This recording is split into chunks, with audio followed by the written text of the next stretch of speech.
Muchas gracias a Nextel y a Congress por la oportunidad de estar hoy con ustedes. Vamos a hablar de una cosa muy distinta, que es de lo que hablaron con el anterior conferencista. Aquí de lo que vamos a hablar es el entorno político. ¿Qué podemos decir hoy de los retos que tiene el país? ¿Qué vamos a esperar hacia adelante? ¿Vamos a lograr confrontar el problema de la violencia? ¿Va a haber reformas? ¿Quiénes podrían ser los futuros presidentes, candidatos a la presidencia? Eso es lo que vamos a ver hoy. Tenemos una hora, entonces vamos a tratar de ir lo más rápido posible. El plan de vuelo es el siguiente. Vamos a empezar con el pasado para tratar de dar una perspectiva, los dilemas del 10 y algunas proyecciones. Empecemos con esto, porque luego no nos queda claro. Sé que muchos de ustedes son buenos lectores de periódicos. Hay algunos datos que luego se olvidan. Miren, aquí lo que tenemos para empezar es cómo se distribuye realmente el poder en México. Y pues, el indicador siempre es una elección. ¿Cómo se distribuyó en la elección del 9? ¿Fue realmente un gran triunfo del PRI? Aquí tenemos votos, no escaños, no diputados. Pero ¿cuántos votos sacó el PRI realmente en el 2009? 36.9. Si lo ven ustedes, es muy parecido al 3. ¿Cómo que el PRI arrasó? Vamos a ver adelante. ¿Por qué cambió?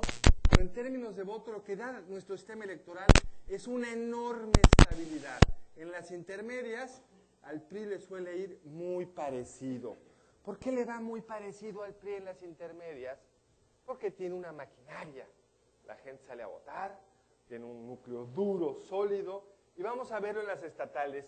Cuando no sale a votar mucha gente, al PRI le suele ir bien. Cuando sale a votar más gente, se le complica la cosa.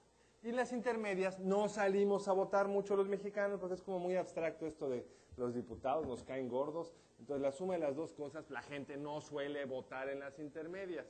Vean ahora el caso del PAN. El caso del PAN es el opuesto. En las intermedias le suele ir menos bien que en las presidenciales. Acá cayó 5 puntos. Ahora, si ven esta diferencia y esta, no es tan grande, son 2 puntos y fracción. Al PAN sí le fue más mal en la intermedia pasada. Estábamos en medio de una crisis pavorosa, pero contra lo que nos queda en la percepción tampoco es tan distinto. Le ha ido peor en alguna intermedia. Aquí el factor Cuauhtémoc Cárdenas los arrastró para abajo. Fue cuando Cuauhtémoc Cárdenas compitió por la jefatura de la Ciudad de México. Gran salto, caída, pequeño salto, caída. Y el PRD de una enorme volatilidad. A veces le va bien en la intermedia, luego en la presidencial cae. Aquí obviamente el efecto López Obrador los llevó para arriba y el efecto López Obrador lo llevó para abajo, aunque acá hay que tener en cuenta que se parte entre estos dos. Si uno suma estos dos y pues ya no están tan mal, están en los niveles del 2000, porque la izquierda se fraccionó. Y el último tema que quiero que tengan presente, porque llegó para quedarse, pareciera, es el verde.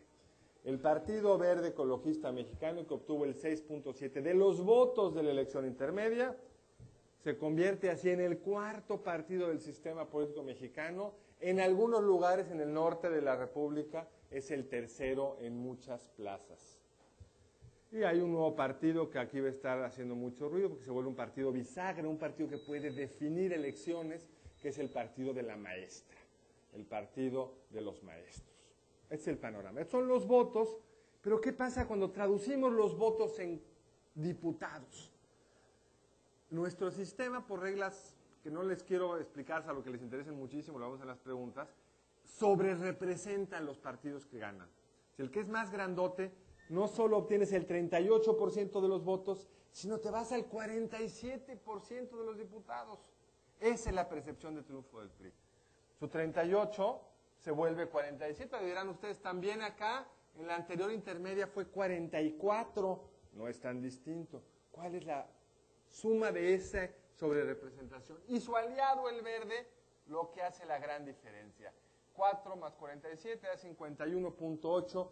Desde que inicia la democracia en México, pongamos que es el 97, desde el que vamos a más claro, desde el 2000 con Fox en la presidencia, nunca uno de los partidos grandes y un chico había logrado tener la mayoría en la Cámara. Por ponerlo de otra forma, nunca un solo de los partidos grandes podía, sin tener a uno de los otros dos como aliados, tener la posibilidad de tener la mayoría en la Cámara. Eso es lo que cambió en la elección de intermedia del 2009. Y eso es lo que pone al país en una situación distinta y genera con razón esta percepción de que el PRI ganó, porque si hoy el PRI controla el presupuesto federal.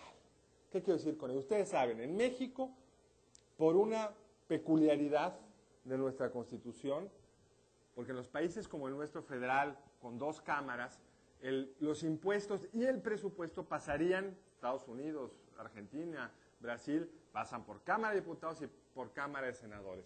Por una cosa histórica mexicana del porfiriato, que no me detengo ahorita en ello, en México la Cámara de Diputados tiene la responsabilidad única de definir el presupuesto federal. No va por Senado. Los impuestos van por Senado también, el gasto va solo por la Cámara de Diputados y el que controla la bolsa de dinero controla el poder. El Verde y el PRI se ponen de acuerdo y distribuyen como quieren el dinero. Hay un pequeño matiz que no es menor, que no lo sabíamos hasta que Fox vetó un presupuesto, hace unos 6 años votó un presupuesto que se lo impusieron el PRD y el PRI, lo vetó y la Suprema Corte, contra lo que decíamos los expertos de que no había derecho de veto en materia presupuestaria, entendió de otra forma la Constitución y determinó que sí hay veto. Entonces ese es el límite.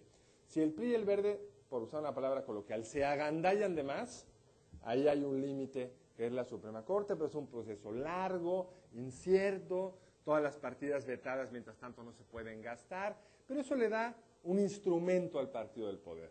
Pero sí cambió de forma, porque controlan en principio el presupuesto, y en un dato que ustedes seguramente tan lejos de México para su fortuna, tan lejos de la Ciudad de México, no saben, o quizá no sepan, es que como es Distrito Federal, por una regla constitucional, el techo presupuestal de la Ciudad de México tiene que ser aprobado por la Cámara de Diputados. No cómo se gasta, pero sí el techo que incluye la deuda que está pidiendo el Distrito Federal.